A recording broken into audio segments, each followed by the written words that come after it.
In this video, we're going to explore the dashboard in more detail. I'm going to start by going to posts. Now, posts are blog titles.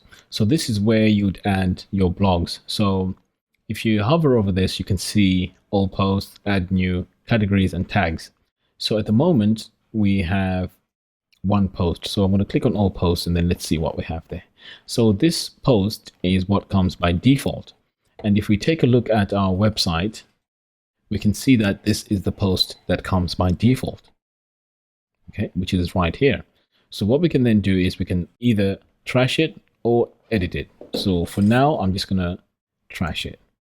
So now when we go to the main page and we refresh, you'll notice that the post is gone. Okay, so this is where you would come if you want to add blog posts. So we go down here to media. This is where you upload all your photos. At the moment, we don't have any pictures in there, but if you do want to add some pictures to the library, all you have to do is to click add new, and then you can drop all your files in there. Okay, so let's move on to pages.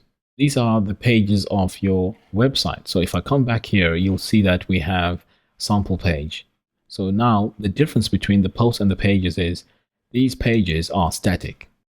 So these are individual static pages, but blog posts, these are dynamic in the sense that when you add a blog, you have the latest one on top and the old one right below it. So I'm going to go back here to our dashboard, click on all pages. So here we can see that this is a sample page. So what I'm going to do here is I'm going to trash this page as well, so you can see what happens on the front end. So I'm going to click on trash. And now if I refresh, you'll see that our sample page is gone. So I'm going to come back here. What you could do is you could click undo if you had trashed that page by mistake. Or you can go into trash and this will show you a list of all the pages that you've sent to the trash. This is a very good option because you can always restore the page if you have deleted it by mistake. To add a new page, all you have to do is to click on add new, and then you can put your page title and the contents of your page. Okay, let's move on to comments. This is where you'll see all your comments that people put on your posts. So if you had blog posts, for example here, and you had enabled comments, this is where you'd see all the comments, and then you can approve or disapprove. And that option will allow the comments to be visible on your front end of your website. Okay, so we're going to move on to appearance. This is basically the option you go to make changes to how your website looks. So if you go to themes, this is where you'll install your themes for your WordPress website.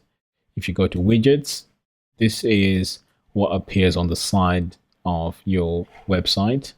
I mean, we'll go into detail in the following tutorials. But if you want to make changes to how your website looks, basically you just have to come to appearance. So we also have menus. This is where you can control the navigation menu, which will appear here. And then also the background, the website, and also the header.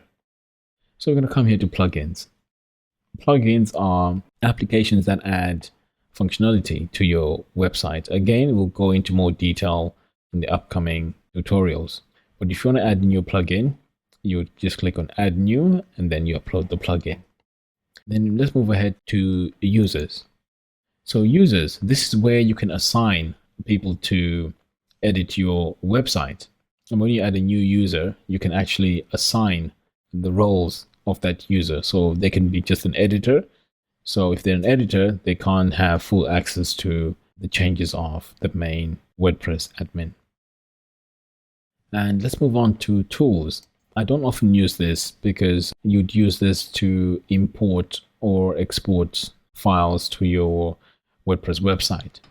And then the last option here is settings. And I know we touched a bit earlier on, but this is where you'd set up your website to look a certain way. For example, if you come here to reading, you can actually set up your website to function as a blog or to function as a website. We're also going to come here to media, And again, this is where you can set up your image sizes. So you can set up the default sizes here. And that's it for this video. In the next videos, we're going to be going into in-depth of setting up our WordPress website.